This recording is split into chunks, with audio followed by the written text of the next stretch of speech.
Satish madam ಅವರು ಒಂದೆರಡು ಮಾತನಾಡಬೇಕಂತ ಅವರ ಕಡೆಯಿಂದ ಕೇಳ್ಕೊಳ್ತಾ ಇದೆ.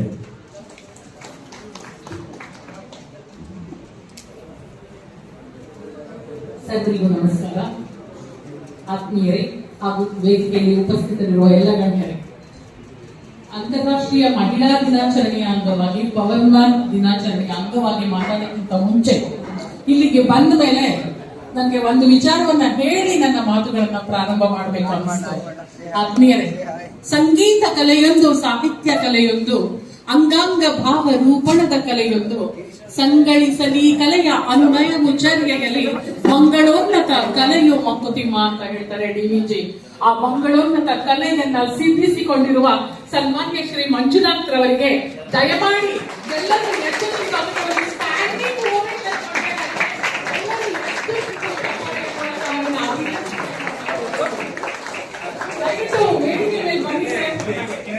ನಿಮ್ಮ ನಿರರ್ಗಳ ಮಾತು, ನಿಮ್ಮ ಕಲೆ, ಅಭಿನಯ ನಿಜವಾಗಿ ನಾನು ಏನ್ ಮಾತಾಡ್ಬೇಕು ಅನ್ಕೊಂಡು ಬಂದಿದ್ದೆ, ನನಗೆ ಮರ್ತೋಗಿದೆ.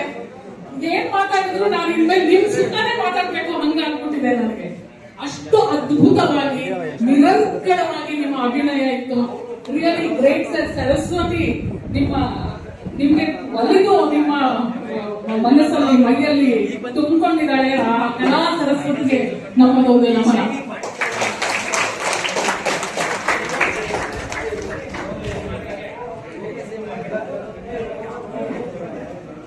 ನಿಜವಾಗಿಯೂ ತುಂಬಾ ಖುಷಿ ಆಯ್ತು. ನಿಜವಾಗ ದಯಮಾಡಿ ಸ್ಟೇಜ್ ಮೇಲೆ ನಾನು ಏನ್ ಮಾತಾಡ್ಬೇಕು ಅನ್ಕೊಂಡಿದ್ದೆ ಅನ್ನೋದು ನನಗೆ ಖಂಡಿತ ಮರ್ಕೋಗಿದೆ. ಈ ಮಂಜುನಾಥ್ ಸರ್ ಅವರು ಹೇಳಿದಂಗೆ ಮೊದಲು ನಾನೊಂದು ಮಾತು ಹೇಳ್ಬಿಡ್ತೀನಿ. ಪವರ್ ಮ್ಯಾನ್ಗಳ ಓದನ್ನ ನಮ್ಮ ಕೈಯೂ ಕೂಡ ತರಿಸ್ತೀನಿ ನಾವು. ನಿಜವಾಗ್ಲೂ ನನಗೆ ಇಷ್ಟೊಂದು ಪವರ್ ಮ್ಯಾನ್ಗಳ ಕೆಲಸ ಇಷ್ಟೊಂದು ಡಿಫಿಕಲ್ಟ್ ಅಥವಾ ಇಷ್ಟೊಂದು ಜವಾಬ್ದಾರಿ ಪೂರ್ಣ ಅಂತ ಇವತ್ತು ನನ್ನ ಮೈಮನೆಗಳಿಗೆ ಅರಿವಾಗಿದೆ. ಒಬ್ಬ ಸೈನಿಕ ಯಾವ ರೀತಿಯ ಕೆಲಸ ಮಾಡ್ತಾನೆ ಅದೇ ರೀತಿಯ ಕೆಲಸವನ್ನ ನೀವೆಲ್ಲ ನಮ್ಮ ಮುಂದೆ ಮಾಡ್ತಾ ಇದ್ದೀರಿ. ನಮ್ಮಂತವರಿಗೆ ಇದರ ಅರಿವಿಲ್ಲ ಅನ್ನುವಂತಹ ನೋವು ಕೂಡ ನನಗೆ ಅನ್ನಿಸ್ತು. ನಿಜವಾಗಿಯೂ ಒಬ್ಬ ದೇಶ ಕಾಯುವ ಸೈನಿಕನಿಗಿಂತ ಯಾವ ರೀತಿಯೂ ನಿಮ್ಮ ಕೆಲಸ ಕಡಿಮೆ ಇಲ್ಲ. ನಿಮಗೂ ಕೂಡ ನನ್ನದೊಂದು ಅಭಿನಂದನೆಗಳನ್ನ ಸಲ್ಲಿಸ್ತಾ ನನ್ನ ಮಾತುಗಳನ್ನು ಮುಂದುವರಿಸಲಿಕ್ಕೆ ಇಷ್ಟಪಡ್ತೇನೆ. ಈಗ ನಾನು ಮಹಿಳಾ ದಿನಾಚರಣೆ ಮತ್ತೆ ಪವರ್ ಮ್ಯಾನ್ ಬಗ್ಗೆ ಮಾತಾಡಬೇಕಾಗಿದೆ. ಆತ್ಮೀಯರೇ, ವೇದಿಕೆಯಲ್ಲಿ ಉಪಸ್ಥಿತರಿರುವ ಸನ್ಮಾನ್ಯ executive engineer, charge executive engineer ಆದಂತಹ ಸನ್ಮಾನ್ಯ ಶ್ರೀ ಪುಟ್ಟಸ್ವಾಮಿ ಸರ್ ಅವರೇ, ಹಾಗೂ ಕಲಾ ಸರಸ್ವತಿಯ ವರಪುತ್ರರಾದ ಸನ್ಮಾನ್ಯ ಶ್ರೀ ಮಂಜುನಾಥ್ ರವರೇ, ಹಾಗೂ ಶಂಕರ್ ಸರ್ ಅವರೇ, ಗುತ್ತಿಗೆದಾರರ ಸಂಘದ ಮಾಜಿ ಅಧ್ಯಕ್ಷರಾದ ಸನ್ಮಾನ್ಯ ಸಿದ್ದೇಶ್ ರವರೇ, ಕುಮಾರ್ ರವರೇ, ಹಾಗೂ ನನ್ನ ಜೊತೆಗೆ ಇಲ್ಲಿ ಮುಖ್ಯ ಅತಿಥಿಗಳಾಗಿ ಪಾಲ್ಗೊಳ್ಳುತ್ತಿರುವಂತಹ ಡಾಕ್ಟರ್ ಕಾವ್ಯ ಅವರೇ, ಹಾಗೂ ಇಲ್ಲಿ ಉಪಸ್ಥಿತರಿರುವಂತಹ ಎಲ್ಲ ಪವರ್ ಮ್ಯಾನ್ ಹಾಗೂ ಈ ಇಲಾಖೆಯ ಎಲ್ಲ ನೌಕರ ವರ್ಗದವರೇ, ಹಾಗೂ ಕಾರ್ಯಕ್ರಮದ ಕೇಂದ್ರ ಬಿಂದುಗಳಾದ ಎಲ್ಲ ಮಹಿಳಾ ಉದ್ಯೋಗಿಗಳೇ, ನಾನು ಇವತ್ತಿನ ದಿವಸ ಏನ್ ಮಾತಾಡ್ಬೇಕು ಅನ್ನಕ್ಕಿಂತ ಮುಂಚೆ ನಾನೊಂದು ಡಿವಿಜಿ ಅವರ ಮಂಕುತಿಮ್ಮನ ಕಗ್ಗವನ್ನ ಹೇಳಬೇಕು. ಯಾವುದಂದ್ರೆ, ತ್ಯಜಿಸಿ ಭುಜಿಸಲು ಕಲಿತವನೇ ಜಗತ್ಯಜಮಾನ, ನಿಜ ಕುಕ್ಷಿ ಚಿಂತೆಯೇ ಮೊದಲು ಮನೆ ಕಾಯಿಗೆ, ಭುಜಿಪ ಪಾತಿಸುತ್ತರೊಪ್ಪು ತುಪ್ಪವಳ ಊಟಕ್ಕೆ, ಭಜಿಸು ನೀನ ವ್ರತವ ಮಂಕುತಿಮ್ಮ ಅಂತ. ಅಂದ್ರೆ ತ್ಯಜಿಸಿ ಭುಜಿಸಲು ಕಲಿತವನೇ ಜಗತ್ಯಜಮಾನ. ಯಾರು ತ್ಯಾಗ ಮಾಡಿ ಊಟ ಮಾಡುವಂತಹ ಬುದ್ಧಿಯನ್ನ ಕಲಿತಿರ್ತಾನೆ ಆತ ಜಗಕ್ಕೆ ಯಜಮಾನನಾಗಬಲ್ಲನು. ಈ ರೀತಿ ತ್ಯಜಿಸಿ ಭುಜಿಸಲು ಕಲಿತವರು ಯಾರು? ಮೊದಲಿಗೆ ನಮ್ಮ ಕಣ್ಣ ಮುಂದೆ ಬರೋದು ನಮ್ಮೆಲ್ಲರ ತಾಯಿ, ಗೃಹಿಣಿ. ಆಕೆಯೇ ಮೊದಲು ತ್ಯಾಗ ಮಾಡಿ ಊಟ ಮಾಡುವಂತಹ ಬುದ್ಧಿಯನ್ನ ಕಲ್ತಿರೋದು. ಯಾಕಂತ ಹೇಳಿದ್ರೆ, ನೀವು ಯಾವುದೇ ಗೃಹಿಣಿಯನ್ನ ನೋಡಿ, ನಿಜ ಕುಕ್ಷಿ ಚಿಂತೆಯೇ ಮೊದಲು ಮನೆ ಕಾಯಿಗೆ ಅಂತಾರೆ ಡಿವಿಜಿ. ಕುಕ್ಷಿ ಅಂದ್ರೆ ಹೊಟ್ಟೆ. ತನ್ನ ಹೊಟ್ಟೆಯ ಚಿಂತೆ ಇರುತ್ತಾ ಮೊದಲು ತಾಯಿಯಾದವಳಿಗೆ? ಇಲ್ಲ. ಭುಜಿಪ ಪತಿಸುತ್ತರೊಪ್ಪು ತುಪ್ಪವಳ ಊಟಕ್ಕೆ. ಊಟ ಮಾಡುವಂತಹ ಗಂಡ ಮಕ್ಕಳ ತೃಪ್ತಿ ಅವಳಿಗೆ ತುಪ್ಪ ಹಾಕಿಕೊಂಡು ಊಟ ಮಾಡಿದಷ್ಟು ಸಂತೋಷವನ್ನ ತರುತ್ತಂತೆ. ಭಜಿಸು ನೀನ ವ್ರತವ ಮಂಕುತಿಮ್ಮ. ಇಡೀ ಜಗತ್ತಿಗೆ ತಿಮ್ಮ ಕವಿ ಆ ಮಹಿಳೆಯ ತ್ಯಾಗ ಮನೋಭಾವವನ್ನ ನೀನು ಅನುಸರಿಸು, ಇದ್ದಾರೆ. ಇನ್ನೇನ್ ಬೇಕು ನಮ್ಮ ಹೆಣ್ಣು ಮಕ್ಕಳಿಗೆ? ಸರ್ವರಿಗೂ ಅಂತಾರಾಷ್ಟ್ರೀಯ ಮಹಿಳಾ ದಿನದ ಶುಭಾಶಯಗಳನ್ನ ಕೋರ್ತಾ ಇದ್ದೇನೆ. ಇದರ ಜೊತೆಗೆ ನಾವು ಇಲ್ಲಿ ಇವತ್ತು ಇನ್ನೊಂದು ಕಾರ್ಯಕ್ರಮವನ್ನ ಕೂಡ ಹಮ್ಮಿಕೊಂಡಿದ್ದೀವಿ, ಅದು ಪವರ್ ಮ್ಯಾನ್ ಡೇ. ಆತ್ಮೀಯರೇ, ಬಡಗಿ ಬೇಸಾಯಿ ಕರ್ಮಿಗಳೇನು ಯೋಗಿಗಳೋ, ಮುಡಿಪವರ ಮನಸ್ಸೆಲ್ಲ ಕೈಯ ದುಡಿತಕ್ಕೆ, ಬಿಡುವಿರದು ಬಡಗು ಚಿಂತೆಗೆ, ಬುದ್ಧಿ ಹಂಗಿರದು, ಕಡಿದಲ್ಲ ವರ್ಗೆ ಬಾಳ್ ಮಂಗುತಿಮ್ಮ ಅಂತ ನಿಂಜಿ ಹೇಳ್ತಾರೆ. ಅಂದ್ರೆ ಬಡಗಿ ಬೇಸಾಯಿ ಕರ್ಮಿಗಳು ಏನು ಯೋಗಿಗಳೋ ಅಂದ್ರೆ, ಬಡಗಿ ಮರ ಕೆಲಸ ಮಾಡೋರು ಅಥವಾ ಎಲ್ಲ ಕೆಲಸ ಮಾಡೋರು, ಬೇಸಾಯಿ ರೈತರು, ಕರ್ಮಿಗಳು. ಇಲ್ಲಿ ನಾನು ಕರ್ಮಿಗಳು ಅಂತ ಇರೋದಕ್ಕೆ ನಮ್ಮ ಪವರ್ ಮ್ಯಾನ್ಗಳನ್ನ ತಗೊಳ್ತೀನಿ. ಅವರದ್ದು ಕೂಡ ಒಂದು ಕಾಯಕ ಕರ್ಮ. ಇವರೆಲ್ಲ ಯೋಗಿಗಳು ಅಂತ ಕರೀತಾರೆ ತಿಮ್ಮಕ್ಕನಿಗೆ. ಮುಡಿಪವರ ಮನಸ್ಸು ಮೈ ಎಲ್ಲ ದುಡಿತಕ್ಕೆ ಅಥವಾ ಶ್ರಮಕ್ಕೆ ಮೀಸಲು, ಬಿಡುವಿರದು ಬಡಗು ಚಿಂತೆಗೆ, ವ್ಯರ್ಥ ಚಿಂತೆಗೆ ಅವರಿಗೆ ಅವರ ಮನಸ್ಸು ಹೋಗೋದಿಲ್ಲ. ಬುದ್ಧಿ ಹಂಗಿರೋದು, ಊಟದ ಪರಿವೆ ಇರದೆ ಕೆಲಸ ಮಾಡ್ತಾರೆ ಅಂತ ಈಗ ತಾನೇ ತಮ್ಮ ಪ್ರಾತ್ಯಕ್ಷಿಕೆಯಲ್ಲಿ ಮಂಜುನಾಥ್ ಸರ್ ಅವರು ಹೇಳಿದ್ರು. ಹಾಗೆ ಇಂತಹ ಇವರನ್ನ ನಾವು ಯೋಗಿಗಳು ಅಂತ ಕರಿತೀವಿ. ನಿಜ, ಯೋಗಿಗಳೇ. ಯಾಕಂತ ಹೇಳಿದ್ರೆ ಈಗ ಇನ್ನೊಂದು ಮಾತನ್ನ ಕೂಡ ಅವ್ರು ಹೇಳಿದ್ರು, ಇಷ್ಟೆಲ್ಲ ಸುರಕ್ಷತಾವನ್ನ ನಾವು ಹೇಳ್ತೀವಿ, ಆದ್ರೂ ಕೂಡ ಅವರು ಮರೀತಾರೆ, ಪಾಲಿಸೋದಿಲ್ಲ ಅಂತ. ಅದಕ್ಕಿಂತ ಮುಂಚೆ ನಾವೊಂದು ಇದನ್ನ ನೋಡಿದಾಗ ನಾವು ಒಂದು ಮಾರ್ನಿಂಗ್ ಒಂದು ಮೌನಾಚರಣೆಯನ್ನ ಮಾಡಿದ್ವಿ, 1 ನಿಮಿಷ. ಎಷ್ಟೋ ಜನ ತೀರಿ ಹೋಗಿದ್ದಾರೆ ಅಂತ. ಆತ್ಮೀಯರೇ, 3 ಸಾಗರ 100 ಮಂದಿರ ದೈವ ಸಾಹಸಿರವಿದ್ದರೆ, ಗಂಗೆ ಇದ್ದರೆ, ಸಿಂಧೂ ಇದ್ದರೆ, ಗಿರಿ ಹಿಮಾಲಯವಿದ್ದರೆ, ವೇದವಿದ್ದರೆ, ಗೀತೆ ಇದ್ದರೆ, ಘನ ಪರಂಪರೆ ಇದ್ದರೆ, ಏನು ಸಾರ್ಥಕ ಮನೆಯ ಮಕ್ಕಳೇ ಮಲಗಿ ನಿದ್ರಿಸುತ್ತಿದ್ದಾರೆ ಅಂತ ಕವಿವಾಣಿ ಇದೆ. ಇಷ್ಟೆಲ್ಲ ಸುರಕ್ಷತೆಗೆ ನಿಮ್ಮಲ್ಲಿದೆ. ಕಾರ್ಡನ್ನ ಜೇಬಲ್ಲಿ ಇಟ್ಕೊಂಡು ಹೋಗ್ತೀರಾ, ಯಾವಾಗ್ಲೂ ಹಾಕೊಂಡಿರ್ತೀರಾ. AE ಅವರ ಮಾರ್ಗದರ್ಶನದಲ್ಲಿ, ಮೇಸ್ತ್ರಿ ಅವರ ಮಾರ್ಗದರ್ಶನ ನಿಮ್ಗೆ ಯಾವಾಗ್ಲೂ ಇರುತ್ತೆ. ಅದನ್ನು ಕೂಡ ಮಂಜುನಾಥ್ ಸರ್ ತಮ್ಮ ಪ್ರಾತ್ಯಕ್ಷಿಕೆಯಲ್ಲಿ ಇಷ್ಟೆಲ್ಲ ಇದ್ರೂ ಈ ರೀತಿಯ ಅನಾಹುತಗಳಾಗುತ್ತೆ ಅಂದ್ರೆ ನಾವು ಮಲಗಿ ನಿದ್ರಿಸ್ತಾ ಇದ್ದೇವೆ ಅಲ್ವಾ? ದಯಮಾಡಿ ಇದನ್ನ ಇನ್ಮೇಲೆ ಆ ರೀತಿ ಆಗೋದು ಬೇಡ ಅಂತ ಹೇಳ್ತಾ ನನ್ನ ಮಾತುಗಳನ್ನ ಮುಂದುವರಿಸಲಿಕ್ಕೆ ಇಷ್ಟಪಡ್ತೇನೆ. ಆತ್ಮೀಯರೇ, ಇವತ್ತು ನನಗೆ ತುಂಬಾ ಸಂತೋಷ ಆಗ್ತಾ ಇದೆ. ಯಾಕೆ ಅಂತ ಹೇಳಿದ್ರೆ ಇವತ್ತು ನಾವಿಲ್ಲಿ 2 ದಿನಾಚರಣೆಯನ್ನು ಆಚರಿಸ್ತಾ ಇದ್ದೇವೆ. ಒಂದು ಮಹಿಳಾ ದಿನಾಚರಣೆ, ಇನ್ನೊಂದು ಪವರ್ ಮ್ಯಾನ್ ಡೇ. ಯಾಕೆ ನನಗೆ ಇವತ್ತು ಇಷ್ಟೊಂದು ಖುಷಿ ಆಗ್ತಿದೆ ಅಂತ ಹೇಳಿದ್ರೆ, ಮಹಿಳೆ ಕುಟುಂಬದ ಆಧಾರ ಸ್ತಂಭ. ಮಹಿಳೆ ಇಲ್ಲದೆ ಕುಟುಂಬವಿಲ್ಲ, ಮಹಿಳೆ ಇಲ್ಲದೆ ಸಮಾಜವಿಲ್ಲ. ಎಷ್ಟೋ ಕುಟುಂಬಗಳು ನಿಂತಿರೋದೇ ಹೆಣ್ಮಕ್ಳ ಮೇಲೆ.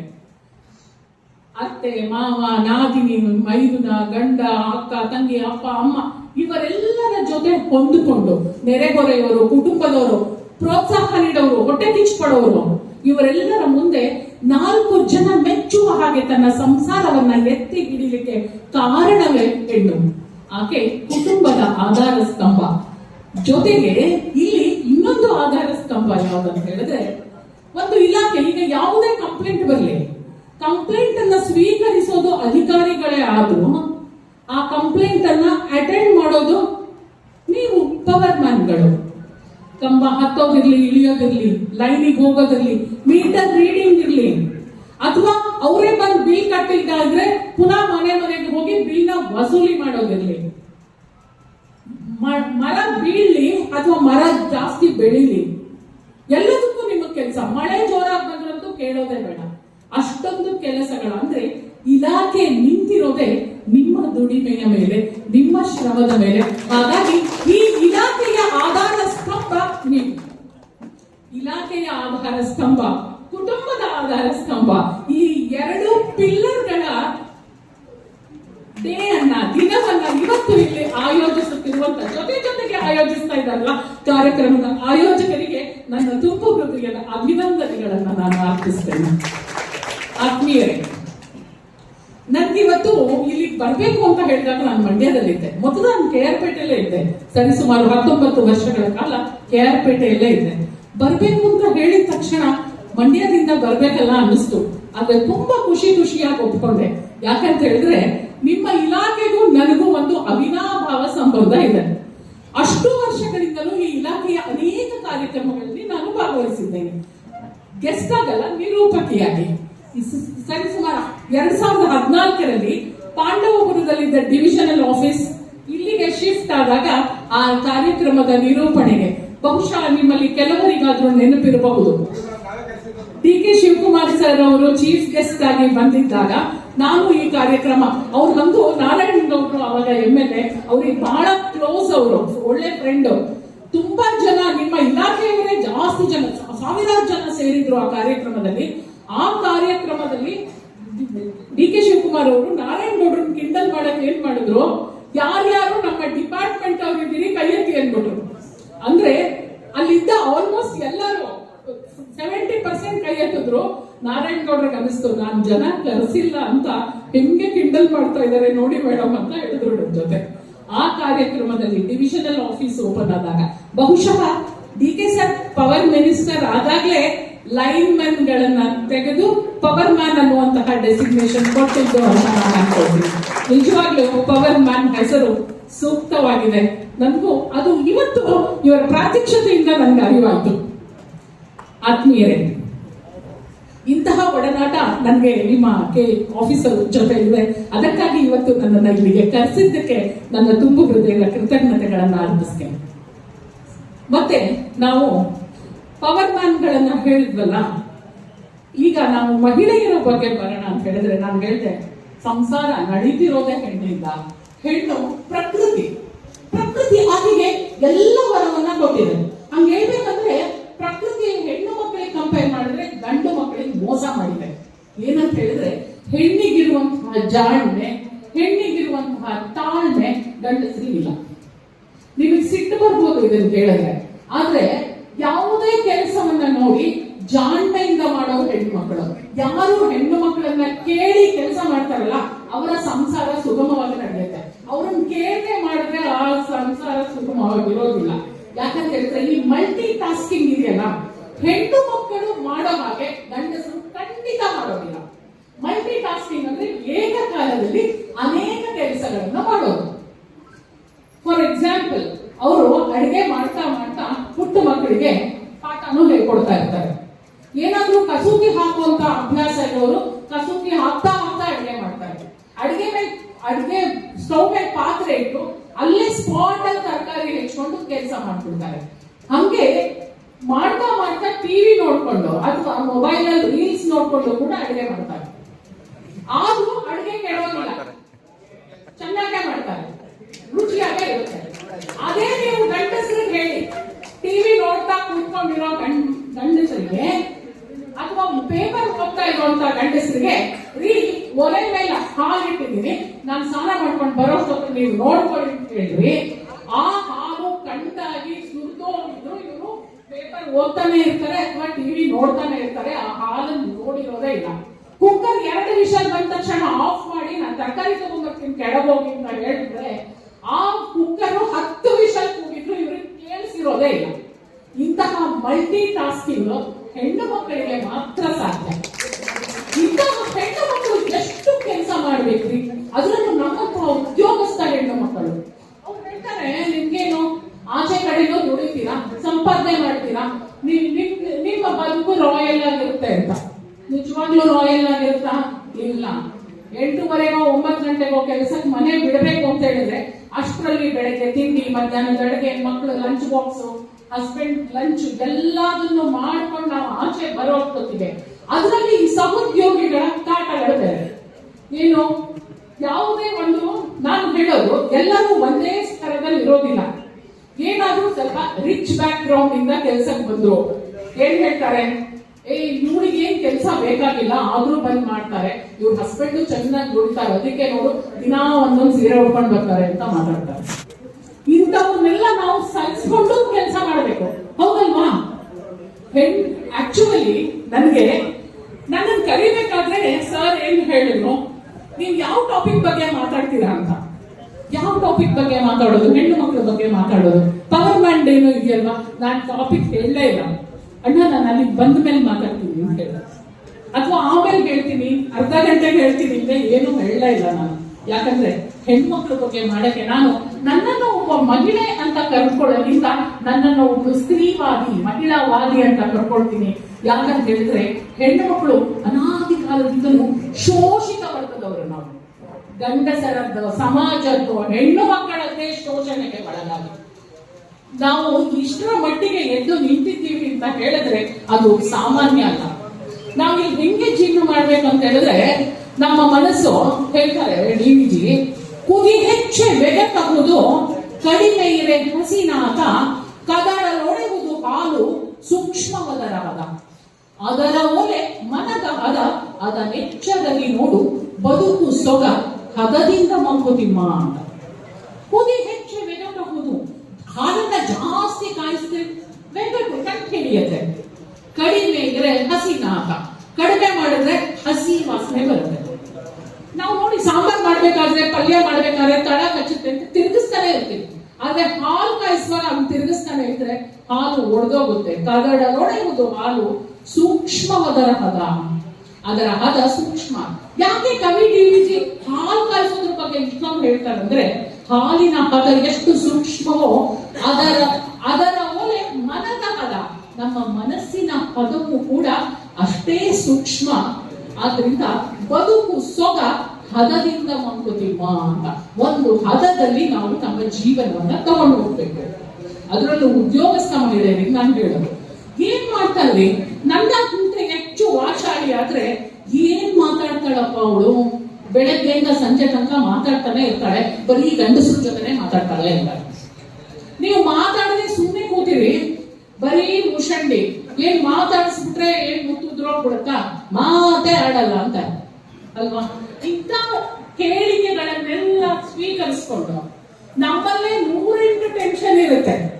ಮನೇಲಿ ಬೆಳಗ್ಗೆ ನನ್ ಸಾಂಬಾರ್ ಮಾಡಕ್ ಆಗ್ಲಿಲ್ಲ, ಏನೋ ಕೋಚ್ ಕಲಿಸ್ಕೊಟ್ಟಿದ್ದೀನಿ, ಸಂಜೆ ಹೋಗಿ ಮಾಡ್ಬೇಕು. ಮಕ್ಕಳು ಇವತ್ತು ಸ್ಕೂಲ್ಗೆ ಹೋಗಿದ್ದಾರೆ, ಹೋಮ್ವರ್ಕ್ ಕರ್ಕೊಂಡು ಬರ್ತಾನೋ ಇಲ್ವೋ. ಸ್ಕೂಲಲ್ಲಿ ಟೀಚರ್ ಬೇರೆ, ನಿಮ್ ಮಗ ಸರಿಯಾಗಿ ಹೋಮ್ವರ್ಕ್ ಮಾಡ್ಕೊಂಡು ಬರ್ತಾ ಇಲ್ಲ, ನೀವು ವರ್ಕ್ ಟೆನ್ಷನ್ ಅಲ್ಲಿ ಮಗು ಬಗ್ಗೆ ಜವಾಬ್ದಾರಿ ತೋರಿಸಲ್ಲ ಅಂತ ಫೋನ್ ಮಾಡಿ ಬೈತಿದ್ದಾರೆ ಅಲ್ವಾ. ಇಷ್ಟೆಲ್ಲ ಟೆನ್ಷನ್ಗಳಿರುತ್ತೆ. ವರ್ಕ್ ಮಾಡ್ತಿದ್ದಾರೆ ಅಂತ ಯಾರೋ ಸಂಬಂಧಿಕರು, ನನ್ಗೊಂದು 10,000 ರೂಪಾಯಿ ಕೊಡು, ನೀನೇನ್ ಸಂಬಳ ತಗೋತೀಯಾ, ನಾನು ಮುಂದಿನ ತಿಂಗಳೇ ವಾಪಸ್ ಕೊಟ್ಬಿಡ್ತೀನಿ, ನಿನ್ನ ಹತ್ರ ಇರಲ್ವಾ ಅಂತ ಕೇಳಿರ್ತಾರೆ. ನಮ್ಮ ಹತ್ರ ನಿಜವಾಗ್ಲೂ ಇರಲ್ಲ. ಇಂತಹ ಅನೇಕ ಟೆನ್ಷನ್ಗಳ ನಡುವೆ ಕೆಲಸ ಮಾಡ್ತೀವಲ್ಲ ಹೆಣ್ಣು ಮಕ್ಕಳು, ನಿಜವಾಗಿಯೂ ಅಷ್ಟೆಲ್ಲ ಆದ್ರೂ ನಮ್ಮ ಕೆಲಸ ಅಚ್ಚುಕಟ್ಟಾಗಿ ಇರಬೇಕು. ಇಲ್ಲದೆ ಇದ್ರೆ ಬಾಸ್ ಮುಂದೆ, ಸರ್ ಮುಂದೆ ಹೋಗಿ ನಿಂತ್ಕೊಳಕ್ ಆಗಲ್ಲ. ಏನ್ರಿ ಫಸ್ಟ್ ಇವಾಗ ವೇತನ ತಾರತಮ್ಯ ಬೇರೆ ಇದೆ ಅಂತ ಗಲಾಟೆ ಆಗ್ತಿತ್ತಲ್ವಾ. ಹೆಣ್ಣು ಮಕ್ಕಳಿಗೆ ಬೇರೆ ವೇತನ ತಾರತಮ್ಯ, ಹಂಗೆ ಹಿಂಗೆ ಅಂತೆಲ್ಲ ಗಲಾಟೆ ಆಗ್ತಿತ್ತು. ಹಂಗೆ ನಾವು ಹೆಣ್ಣು ಮಕ್ಕಳಿಗೆ ಜಾಬ್ ಸಿಗೋದೇ ಕಷ್ಟ. ನಾವು 50% ಮೀಸಲಾತಿ ಕೇಳ್ತಿದ್ದೀವಿ, ಇವ್ರು ಕೊಡಲ್ಲ ಅಲ್ವಾ. ಅಂಥದ್ರಲ್ಲಿ ಅದನ್ನೆಲ್ಲ ಸಹಿಸ್ಕೊಂಡು, ಅಲ್ಲೂ ಬಯಸ್ಕೊಂಡು, ಇಲ್ಲೂ ಟೆನ್ಷನ್ ಮಾಡ್ಕೊಂಡು ಕೆಲಸ ಮಾಡೋದಿದೆಯಲ್ಲ, ನಿಜವಾಗಿಯೂ ಇಂತಹ ಒಂದು ಮಹಿಳಾ ದಿನಾಚರಣೆ ನಮಗೆ ಬೇಕು. ನಮಗೆ ಮಹಿಳಾ ದಿನಾಚರಣೆ ಬೇಕು, ನಮಗೆ ಮೀಸಲಾತಿ ಕೂಡ ಬೇಕು. ಯಾಕಂತ ಹೇಳಿದ್ರೆ ಗಂಡಸರ ಸಮಕ್ಕೆ ನಾವು ಕೂಡ ದುಡಿತಾ ಇದ್ದೀವಿ, ಮನೆಯ ಜವಾಬ್ದಾರಿಯನ್ನ ನಾವು ತಗೊಳ್ತಾ ಇದ್ದೀವಿ. ಹಾಗಾಗಿ ನಮ್ಗೆ ಇವೆಲ್ಲ ಬೇಕು ಅಂತ ಈ ಸಂದರ್ಭದಲ್ಲಿ ಹೇಳ್ತಾ, ಆತ್ಮೀಯರೇ, ಇಲ್ಲಿ ಅನೇಕ ನಾನು ಕೂಡ ಶಿಕ್ಷಣ ಸಂಸ್ಥೆಯನ್ನ ನಡೆಸ್ತಾ ಇದ್ದೇನೆ.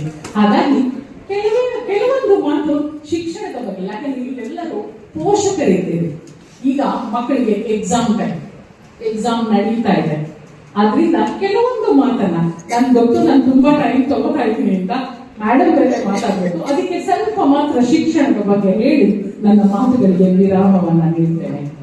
ಆತ್ಮೀಯರೇ, ನೀವೆಲ್ಲ ಪೋಷಕರಿದ್ದೀರಿ, ಎಲ್ಲರಿಗೂ ಶಾಲೆಗೆ ಹೋಗ್ತಾ ಇರುವಂತಹ, ಕಾಲೇಜಿಗೆ ಹೋಗ್ತಾ ಇರುವಂತಹ ಮಕ್ಕಳು ಇರ್ಬೋದು. ನಾವು ನಮ್ಮ ಬಿಡುವಿರದ ದುಡಿತದಲ್ಲಿ ನಮ್ಮ ಮಕ್ಕಳನ್ನ ನಾವು ಕಡೆಗಣಿಸ್ತಾ ಇದ್ದೀವಿ. ಇದು ನಿಜ, ಖಂಡಿತ ಸತ್ಯ. ಪೋಷಕರು ನಾವು ಮಕ್ಕಳನ್ನ ಕಡೆಗಣಿಸ್ತಿದ್ದೀವಿ. ಯಾಕೆ ಅಂತ ಹೇಳಿದ್ರೆ ಅವರ ಬುದ್ಧಿ ಶಕ್ತಿಯ ಮಟ್ಟ ಎಷ್ಟಿದೆ ಅಂತ ನಮಗೆ ಗೊತ್ತಿಲ್ಲ. ಸ್ಕೂಲಲ್ಲಿ ಅವ್ರು ಒಳ್ಳೆ ಮಾರ್ಕ್ಸ್ ತಗೊಂಡ್ಬಂದ್ರ, ಮನೆಗೆ ಆಕ್ಟಿವ್ ಆಗಿ ಇರ್ತಾರ, ನನ್ನ ಮಗ ತುಂಬಾ ಚೆನ್ನಾಗಿ ಓದ್ತಾನೆ, ಅವನ್ನ ನಾನು ಡಾಕ್ಟ್ರೇ ಮಾಡ್ತೀನಿ, ಇಂಜಿನಿಯರ್ ಮಾಡ್ತೀನಿ ಅಂತ ಡಿಸೈಡ್ ಮಾಡ್ತೀನಿ ಅಲ್ವಾ. ಮಗ ಏನೋ ಆವರೇಜ್ ಅಂದ್ರೆ ಏನೋ ಸದ್ಯ ಓದ್ತಾ ಇದ್ದಾನೆ, ಒಂದ್ ಕೆಲಸ ಅಂತ ತಗೊಂಡ್ಬಿಟ್ರೆ ಸಾಕು ಅನ್ನೋಂಗಿರ್ತೀವಿ. ಏನು ಓದ್ಲಿಲ್ಲ ಅಂದ್ರೆ ಅಯ್ಯೋ ಈ ತರ ಆಯ್ತಲ್ಲ ಅಂತ ಹೊರಡ್ತೀವಿ. ಪೋಷಕರು ಇಷ್ಟೇ ಮಾಡೋದು. ನಿಜವಾಗಿಯೂ ಪೋಷಕರ ಕೆಲಸ ಅದಲ್ಲ. ನಾವು ನಮ್ಮ ಮಕ್ಕಳ ಬುದ್ಧಿ ಶಕ್ತಿಯನ್ನ ನಿಧಾನವಾಗಿ ಗಮನಿಸಬೇಕು. ತುಂಬಾ ಚೆನ್ನಾಗಿ ಓದ್ತಾ ಇರ್ಬೋದು ಮಗು, ನಾವು ಡಾಕ್ಟರ್ ಮಾಡ್ಬೇಕು ಇಂಜಿನಿಯರ್ ಮಾಡ್ಬೇಕು ಅಂತ ನಾವು ಡಿಸೈಡ್ ಮಾಡಬಾರ್ದು. ಬದಲಿಗೆ ಮಗುವಿನ ಆಸಕ್ತಿ ಯಾವ ಕಡೆಗಿದೆ ಅನ್ನೋದನ್ನ ನಾವು ನೋಡ್ಬೇಕು. ನಾವು ಮಕ್ಕಳು ಓದ್ಬೇಕಾದ್ರೆ ಅವನಿಗೆ ಒಂದು ಗುರಿಯನ್ನ ಇಟ್ಟು, ನಿಜವಾಗ್ಲೂ ಹೇಳ್ತೀನಿ, ಹೈಸ್ಕೂಲ್ ಮಕ್ಕಳಿದಾರಲ್ಲ, ನಾವು ಚಿಕ್ಕ ಮಕ್ಕಳು, ನಮ್ಮ ಹೊಟ್ಟೆಯಲ್ಲಿ ಹುಟ್ಟಿರೋ ಮಕ್ಕಳು, ಅವ್ರಿಗೆ ಏನು ಗೊತ್ತಿಲ್ಲ ಅಂತ ನಾವು ತಿಳ್ಕೊಂಡಿರ್ತೀವಿ. ತಪ್ಪು. ಮಕ್ಕಳಿಗೆ ನಮಗಿಂತ ಜಾಸ್ತಿ ಗೊತ್ತಿರುತ್ತೆ. ಅವರು ಪೇರೆಂಟ್ಸ್ ಮುಂದೆ ಎಕ್ಸ್ಪ್ರೆಸ್ ಮಾಡಲ್ಲ ಅಷ್ಟೇ, ಅವ್ರಿಗೆ ಎಲ್ಲವೂ ಗೊತ್ತಿರುತ್ತೆ. ನಮ್ಗೆ ನೀವು ನೋಡಿ, ನಮ್ಮ ಮೊಬೈಲ್ ಅಲ್ಲಿ ನಮ್ಗೇನು ಆಪರೇಟ್ ಮಾಡಕ್ ಬರ್ದೇ ಇರೋದು 3ನೇ ಕ್ಲಾಸ್ ಮಗು ಮಾಡ್ಕೊಡ್ತಾನೆ. ನಮ್ಗೆ ಏನಾದ್ರು ಕೆಟ್ಟೋದ್ರೆ ನನ್ನ ತಮ್ಮನ ಮಗನೇ ಸರಿ ಮಾಡೋದು. ಅತ್ತೆ ನಿನ್ಗೇನು ಗೊತ್ತಾಗಲ್ಲ ಅಂತಾನೆ. ನಿಜ, ನಮ್ಗೇನು ಗೊತ್ತಿಲ್ಲ. ಅವ್ನು ಅದೆಲ್ಲಿ ಕಲ್ತ್ಕೊಂಡು ಎಲ್ಲ ಆ್ಯಪ್ ಡೌನ್ಲೋಡ್ ಮಾಡ್ತಾನೆ, ಎಲ್ಲ ರಿಪೇರಿನೂ ಅವರೇ ಮಾಡ್ಬಿಡ್ತಾನೆ. ಮೊಬೈಲ್ ಅಲ್ಲಿ ಅವರಿಗೆಲ್ಲ ಗೊತ್ತಿದೆ. ನಾವು ಮೊಬೈಲ್ ಅಲ್ಲಿ ಒಂದೇ ಗೊತ್ತಿದೆ ಅಂತ ತಿಳ್ಕೊಂಡಿರ್ತೀವಿ, ಅವ್ರಿಗೆ ಇನ್ನೂ ಜಾಸ್ತಿ ಗೊತ್ತಿದೆ. ನಮ್ ತರ ಅವರು ಚಂದಮಾಮ, ಬಾಲಮಿತ್ರ ಅವೆಲ್ಲ ಓದ್ತಾ ಇಲ್ಲ. ಮೊದಲೆಲ್ಲ ನಾವು ಚಿಕ್ಕವರಿರುವಾಗ ಸುಧಾ, ಪ್ರಜಾಮತ ಅಂತೆಲ್ಲ ಮ್ಯಾಗ್ಝಿನ್ಸ್ ಬರ್ತಿತ್ತು. ಅದು ಓದಕ್ಕೆ ರೋಡಲ್ಲಿ ನಿಂತ್ಕೊಂಡಿರ್ತಾ ಇದ್ವಿ ನಾವು ಪೇಪರ್ ತಗೊಳಕ್ಕೆ. ಈಗಿನ ಮಕ್ಕಳು ನಾನು ನೋಡ್ದಂಗೆ ಓದ್ತಾ ಇಲ್ಲ ಅವರು. ಆದ್ರೆ ಅವ್ರಿಗೆಲ್ಲ ಗೊತ್ತಿದೆ. ನೀವು ರಾಮಾಯಣ ಕೇಳಿ ಅವ್ರಿಗೆ ಗೊತ್ತು. ನೀವು ನಮ್ಗೆ ಜಾಸ್ತಿ ಹೇಳ್ತಾರೆ, ಇನ್ನೂ ಕೆಲವು ಸ್ಟೋರಿಗಳನ್ನ ಹೇಳ್ತಾರೆ. ಅಂದ್ರೆ ಟಿವಿಯಲ್ಲಿ ನೋಡಿ, ಮೊಬೈಲ್ ನಲ್ಲಿ ನೋಡಿ ಅವ್ರು ನಮ್ಗಿಂತ ಜಾಸ್ತಿ ಎಲ್ಲ ಕಲ್ತ್ಕೊಂಡಿರ್ತಾರೆ. ಹಾಗಾಗಿ ಮಕ್ಕಳ ಆಸಕ್ತಿ ಯಾವ ಕಡೆಗಿದೆ. ಕೆಲವೊಂದ್ಸತಿ ನಾವು ಹಂಗೆ ಹೇಳ್ತೀವಲ್ವಾ, ಈಗ ಹೈಸ್ಕೂಲ್ ಓದ್ತಾ ಇರ್ಬೇಕಾದ್ರೆ ಮಗು ಅವನೇ ಕವನ ಬರೆದಿರ್ತಾ ಇರ್ತಾನೆ. ಅವನೇ ಭಾಷಣ ಸ್ಪರ್ಧೆಗಳಲ್ಲಿ, ಪ್ರಬಂಧ ಸ್ಪರ್ಧೆಗಳಲ್ಲಿ ಪ್ರೈಸ್ ತಗೊಂಡು ಬರೋಷ್ಟು ಬುದ್ಧಿವಂತ ಇರ್ತಾನೆ. ನಾವು ಅವನನ್ನ ಸೈನ್ಸ್ ಕೊಡಿಸ್ಬಿಟ್ಟು ಡಾಕ್ಟರ್ ಮಾಡ್ಬೇಕು ಅಂತ ಕನಸು ಕಾಣ್ತೀವಿ. ಅದ್ರ ಬದಲು ಅವನ ಆಸಕ್ತಿ ಯಾವ ಕಡೆಗಿದೆ ಅಂತ ನೋಡ್ತಾ ಕನ್ನಡ MA BA ಮಾಡಿಸಿದ್ರೆ, ಮತ್ತೆ ಈ UPSC KPSC ಎಕ್ಸಾಮ್ಸ್ ಕಡೆಗೆ ಅವನ ಮನಸ್ಸನ್ನ ಡೈವರ್ಟ್ ಮಾಡಿದ್ರೆ ನಿಜವಾಗಿಯೂ ಮಗು ಬುದ್ಧಿವಂತ ಆಗ್ತಾನೆ. ಆದ್ರಿಂದ ನಾನು ಪೋಷಕರನ್ನ ಕೇಳೋದಿಷ್ಟೇ, ನಿಮ್ಮ ಮಕ್ಕಳ ಬಗ್ಗೆ ಇಲ್ಲಿ ಈಗ ಏನು ಗಮನಿಸ್ತಾ ಇದ್ದೀರಾ ಅದಕ್ಕಿಂತ ಹೆಚ್ಚಿನ ಗಮನ ಕೊಡಿ. ನಾವೆಲ್ಲ ದುಡಿತಾ ಇರೋದೇ ಏನ್ ಮಾಡ್ತಾ ಇದ್ರು ನಮ್ಮ ಮಕ್ಕಳಿಗೆ ಅಂತ ಹೇಳ್ತೀವಿ ನಾವು. ಆದ್ರೆ ಅವ್ರಿಗೆ ಸಮಯ ಕೊಡ್ತಾ ಇಲ್ಲ ನಾವು. ಇನ್ಮೇಲೆ ಅವ್ರ ಜೊತೆ ಅರ್ಧ ಗಂಟೆ, ಆದ್ರೆ ಸಮಯದಲ್ಲೆಲ್ಲ ಸಿಕ್ಕಾಗೆಲ್ಲ ಅವರ ಜೊತೆಯಲ್ಲೇ ಕೂರಿಸ್ಕೊಂಡು ಊಟ ಮಾಡಿ. ಆ ಸಮಯದಲ್ಲಿ ಮೊಬೈಲ್, ಫೋನ್ ಎಲ್ಲ ಒತ್ತಟ್ಟಿಟ್ಟು ಮಕ್ಕಳ ಜೊತೆ ಮಾತಾಡ್ತಾ ಊಟ ಮಾಡಿ. ಮಕ್ಕಳಿಗೆ ಸಮಯ ಕೊಡಿ. ಅವ್ರು ಏನು ಅನ್ನೋದು ನಿಮ್ಗೆ ಅರ್ಥ ಆಗುತ್ತೆ. ಮತ್ತೆ ಮಕ್ಕಳಲ್ಲಿ ಒಂದು ಭಾವವನ್ನ ಬೆಳೆಸಿ ಅವರು ಜೀವನದಲ್ಲಿ ಒಂದು ಗುರಿ ಇಟ್ಕೋಬೇಕು ಅನ್ನೋದನ್ನ ಇವಾಗಲಿಂದಾನೇ ಹೇಳ್ಕೊಡಿ. ಒಂದು ಗುರಿ ಇರ್ಬೇಕು. ಆ ಗುರಿಯನ್ನ ಸಾಧಿಸ್ಲಿಕ್ಕೆ ನೀವು ಇಷ್ಟಿಷ್ಟೇ ಓದ್ಬೇಕು, ನಾನು ನಿಮ್ ಬಗ್ಗೆ ಇಷ್ಟೆಲ್ಲ ಕನಸು ಕಟ್ಕೊಂಡಿದ್ದೀನಿ, ನೀವು ಇದನ್ನ ಮಾಡ್ಲೇಬೇಕು ಅನ್ನುವಂಥದ್ದನ್ನ ಕಂಪೆಲ್ ಅಲ್ಲ, ಪ್ರೀತಿಯಿಂದ ಹೇಳ್ಕೊಡಿ. ನೋಡು, ನಾನು ಇವಾಗ ಈ ಕೆಲಸ ಮಾಡ್ತಿದ್ದೀನಲ್ವಾ, ಈ ಕೆಲಸ ತುಂಬಾ ಟಫ್ ಇದೆ, ಆದ್ರೆ ವಿದ್ಯೆಯನ್ನ ಯಾರು ತಗೊಂತಾರೆ ಅವರು ಇದಕ್ಕಿಂತ ಉನ್ನತವಾದ ಸ್ಥಿತಿಯಲ್ಲಿ ಬದುಕಬಹುದು ಅಲ್ವಾ. ಇಂಥದನ್ನ ವಿದ್ಯೆಯ ಬಗ್ಗೆ ಅವ್ರಿಗೆ ಹೇಳ್ಕೊಡಿ. ಕವಿ ಡಿವಿಜಿ ಹೇಳ್ತಾರೆ, ಧಾರುಣೆಯ ನಡಿಗೆಯಲ್ಲಿ ಮೇರುವಿನ ಗುರಿ ಇರಲಿ, ಮೇರುವನ್ನು ಮರೆತಂದೆ ನಾರಕಕ್ಕೆ ದಾರಿ, ದೂರವಾದೊಳಗೇನು ಕಾಲು ಕುಂಟಿರಲೇನು, ಊರ ನೆನಪೇ ಬಲವ ಮಂಕುತಿಮ್ಮ ಅಂತ. ಪ್ರತಿಯೊಂದು ಮಗುವಿಗೂ ಒಂದು ಗುರಿಯನ್ನ ಇಟ್ಕೊಳ್ಳಿಕ್ಕೆ ಹೇಳಿ, ಆ ಗುರಿಯನ್ನ ಸಾಧಿಸ್ಲಿಕ್ಕೆ ಮೇರು ಪರ್ವತಕ್ಕೆ 108 ಶಿಖರಗಳು, ದಾರಿ 100 ಇರಬಹುದು, ನಿಲ್ಲುವ ಕಡೆ 100, ಸಾವು ನೀ ಯಾತ್ರಿಕರನ್ನೆಲ್ಲ ಕೆಳೆಯಾಗಿಸುತ್ತೆ, ಮೇರು ಸಂಸ್ಕೃತಿಗೆ ಬಲ ಮಂಕುತಿಮ್ಮ ಅಂತ ಹೇಳ್ತಾರೆ. ಹಾಗಾಗಿ ಒಂದು ಗುರಿಯನ್ನ ಇಟ್ಕೋ. ನಿನ್ನ ಯಾತ್ರಿಕರು, ನಿನ್ನ ಸಹಪಾಠಿಗಳು, ನಿನ್ನ ಜೊತೆಯವರಲ್ಲಿ ಫ್ರೆಂಡ್ಶಿಪ್ ಕೆಳೆಯಾಗಿಸುತ್ತೆ, ಅವರಲ್ಲಿ ಗೆಳೆತನವನ್ನ ಇಟ್ಕೊಂಡು ನೀನು ಮುಂದೆ ಬಾ ಅಂತ ಮಕ್ಕಳಿಗೆ ಹೇಳ್ಕೊಳ್ಳಿ. ಎಕ್ಸಾಮ್ ಪ್ರೆಷರ್ ನ ಅವ್ರ ಮೇಲೆ ಹಾಕ್ಬೇಡಿ. ಅವ್ರು ಎಷ್ಟು ಓದಿದ್ದಾರೆ ಅಂತ ಪ್ರತಿದಿನ ಕೇಳಿ. ಇವತ್ತು ಸ್ಕೂಲಲ್ಲಿ ಏನಾಯ್ತು, ಎಷ್ಟು ಓದ್ದೆ, ಏನ್ ಹೋಮ್ವರ್ಕ್ ಕೊಟ್ಟಿದ್ದಾರೆ, ಅದನ್ನ ಪ್ರತಿದಿನ ನೀವು ಕೇಳ್ತಾ ಇದ್ರಿ, ಮಗು ಖಂಡಿತ ಬದಲಾಗ್ತಾನೆ ಅಂತ ಹೇಳ್ತಾ ಪವರ್ಮ್ಯಾನ್ ಡೇ ಶುಭಾಶಯಗಳನ್ನ ಮತ್ತೆ ನಿಮ್ಮೆಲ್ಲರಿಗೂ ಹೇಳ್ತಾ, ಜೊತೆಗೆ ಮನೆ ಮನೆಯಲ್ಲಿ ದೀಪ ಮುಡಿಸಿ, ಹೊತ್ತು ಹೊತ್ತಿಗೆ ಅನ್ನ ಉಣಿಸಿ, ತಂದೆ ಮಗುವ ತಪ್ಪಿದಾಗೆ ನಿನಗೆ ಬೇರೆ ಹೆಸರು ಬೇಕೆ, ಸ್ತ್ರೀ ಎಂದರೆ ಅಷ್ಟೇ ಸಾಕೆ ಅನ್ನುವಂತಹ ಕವಿವಾಣಿಯನ್ನ ಹೇಳಿ ನಮಗೆ ಅಷ್ಟೇ ಸಾಕು ಅಂತ ಮಹಿಳಾ ದಿನಾಚರಣೆಯ ಶುಭಾಶಯಗಳನ್ನ ತಮ್ಮೆಲ್ಲರಿಗೂ ಮತ್ತೆ ಅರ್ಪಿಸಿ ನನ್ನ ಮಾತುಗಳನ್ನು ಮುಗಿಸ್ತೇನೆ. ನನ್ನೆಲ್ಲ ಈ ಕಾರ್ಯಕ್ರಮಕ್ಕೆ ಆಹ್ವಾನಿಸಿದ್ದಕ್ಕೆ ಕಾರ್ಯಕ್ರಮದ ಆಯೋಜಕರಿಗೆ, ಸ್ಪೆಷಲ್ ಆಗಿ ಉತ್ಸವ್ ಸರ್ ಅವರಿಗೆ ನನ್ನ ತುಂಬ ಹೃದಯದ ಧನ್ಯವಾದಗಳನ್ನು ಅರ್ಪಿಸಿ ನನ್ನ ಮಾತುಗಳನ್ನು ಮುಗಿಸ್ತೇನೆ. ಧನ್ಯವಾದಗಳು.